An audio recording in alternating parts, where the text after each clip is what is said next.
Welcome to Hannity. There's new evidence to suggest the so-called Obamacare death panels are in fact alive and well, but you don't have to take my word for it, because now even the former head of the Democratic Party, who also happens to be a medical doctor, he is sounding the alarm. Now, in a Wall Street Journal op-ed, 2004 presidential contender Howard Dean is screaming to high heaven about what he calls a, quote, major problem with the law known as the Independent Payment Advisory Board. Now, according to Dr. Dean, quote, the IPAB is essentially a health care rationing body by setting doctor reimbursement rates for Medicare and determining which procedures and drugs will be covered and at what price. The IPAB will be able to stop certain treatments its members do not favor by simply setting rates to levels where no doctor or hospital will perform them. Now, there are a few important reasons why this story is important to you and your family. Number one, a high-profile Democrat, one-time medical doctor, is finally admitting this board is a, quote, health care rationing body. Number two, he's also acknowledging that this body has the authority to, quote, stop certain treatments. That's scary.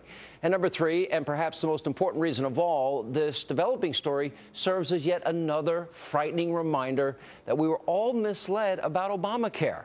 Now, whether it was the president, Howard Dean, or any other colleagues on the left, we were promised, remember, we could keep our own doctors. We were promised our premiums would go down. And under no uncertain terms, we were promised that death panels would never exist. You may remember this.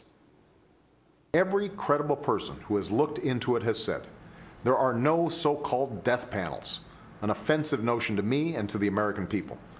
These are phony claims meant to divide us. And we've all heard the charge that reform will somehow bring about a government takeover of health care. I know that sounds scary to many folks. It sounds scary to me too. But here's the thing. It's not true. I think it's despicable.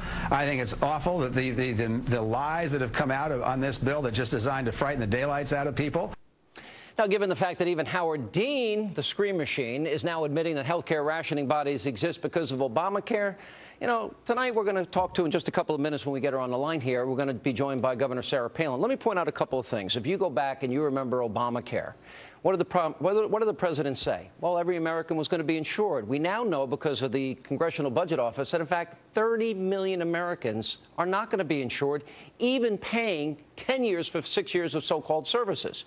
The president said the average rate would go down $2,500 per family. Well, we now know that in states like Ohio, those rates are going to go up 88%. In California, as high as 164%.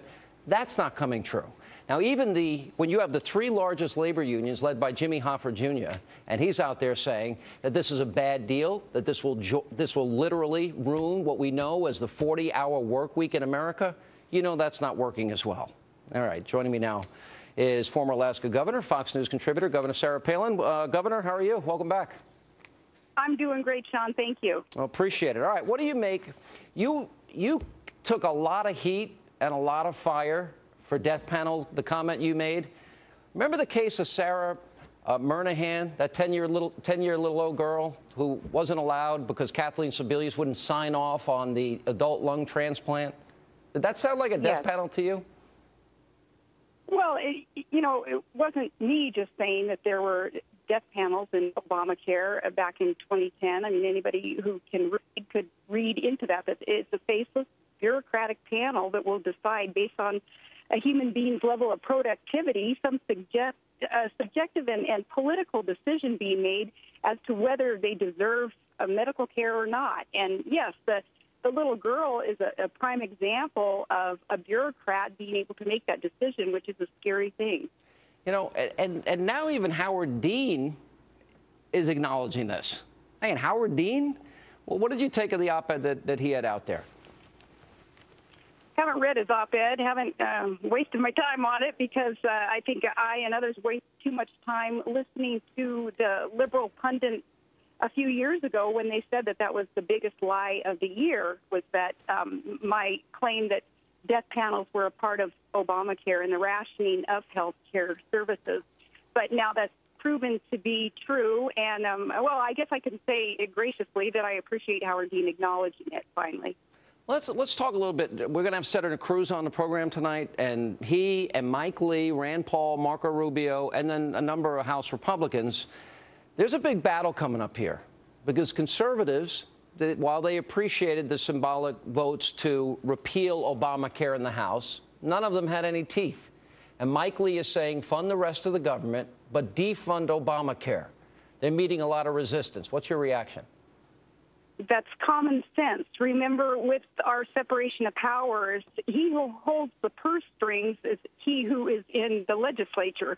So Congress holds the purse strings. They can unfund anything they want to, and that's how you stop something that is not right. It's not good. It's not economic for we the people. So it's a wise decision for Mr. Lee and others to decide not to budget for something that's going to be so burdensome to the American people. I think to me it's a no-brainer. Why do you think, and what's your reaction to those that say this is bad politically? I mean, is this the establishment versus the Tea Party once again, Governor? Well, yeah, doggone it, Sean.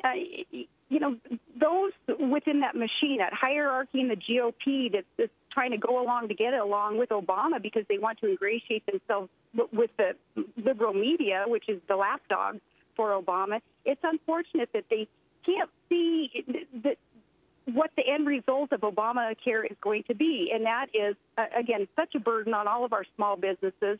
It's going to be resulting in that single-payer system that Barack Obama admitted he wanted before he was a candidate even, and that's going to be the end result, and that's absolutely what we do not need. Not only does it strip away our freedoms as Americans, but Obamacare will bankrupt so many businesses, and it will continue to add to the bankruptcy of our nation, already $17 trillion in debt. So if those within that hierarchy in the machine, if they could just acknowledge that Obamacare, the end result is so bad for the people that they would go along with the unfunding, the defunding of a bureaucratic program that just isn't going to work. I think even they admit that it's not going to work. You know, but all right, so there's a lot of people saying that Republicans, either in the House or in the Senate, that do not go along with defunding Obamacare. Walk it through. Their fear is that politically there's going to be some damage and that there's no way the president will sign on to it, even if they fund the rest of the government. Should that be a consideration? Would that be a line drawn in the sand? You're a prominent Tea Party conservative. Is that a line in the sand for you? Well, it is, but so many other things are that line in the sand that should be drawn. When it comes to just, following the Constitution and following sound economic principle and not living beyond our means as a government, just the common sense measures to make sure that we're abiding by those three things that I just mentioned, that means that we don't do things like Obamacare. And when we have a tool to undo Obamacare, in this case, Sean, the tool is not funding Obamacare, then it's very important for conservatives, fiscal conservatives and independents to stand up. And if you're going to go down, at least go down swinging. Don't vacillate and capitulate to Obama and the media thinking that they're going to come around and like you after all for being on their side on this issue. They're not. They go home at the end of the day, and their home is more leftist, statist, big government that will burden us. All right, Governor, we appreciate it. By the way, the governor was supposed to join us actually on satellite, but it went down. So much for great technology, but it happens once in a while. And still ahead tonight,